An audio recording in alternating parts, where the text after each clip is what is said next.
En 10 ans, Affirmative Action, association de lutte contre le sida, est devenue la première organisation identitaire à obtenir le statut de sous-récipiendaire du Fonds mondial. Elle revient aujourd'hui sur les expériences et les conseils qu'elle tire de ces 10 années. L'un des enjeux pour elle est de savoir comment gagner la confiance des bailleurs.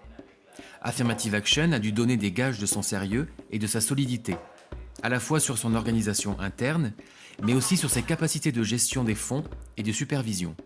De plus en plus, les partenaires, les bailleurs de fonds, quand ils viennent pour évaluer l'organisation, pour essayer de voir si elle est éligible à une subvention, ils essayent de se rassurer s'il y a des séparations des pouvoirs, si, par exemple, le président, il n'y a pas une gérance entre les fonctions du conseil d'administration et de la direction exécutive.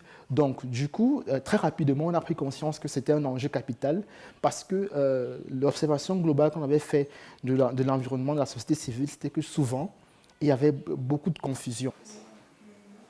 Au-delà d'une gouvernance bien structurée, l'un des atouts de l'association pour donner confiance aux bailleurs a été non seulement sa capacité à gérer des fonds, mais aussi à mesurer ses impacts sur le terrain.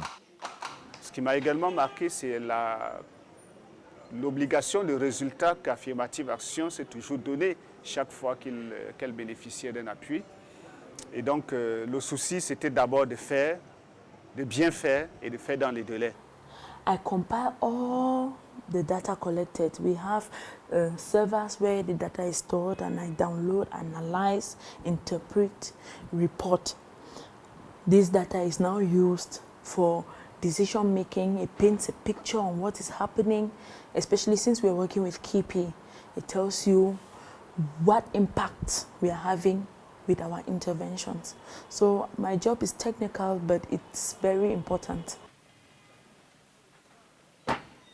Collecter les données et mesurer les impacts est une exigence interne de l'association.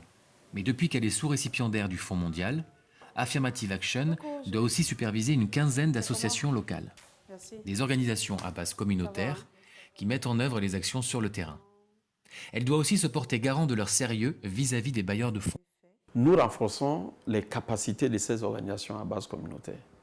Non seulement sur comment est-ce qu'ils peuvent intervenir sur le terrain pour offrir les services dont ont besoin les bénéficiaires, mais aussi nous renforçons leurs capacités sur l'organisation et la structuration et la vie associative. Parce que là également, il y a un gros problème.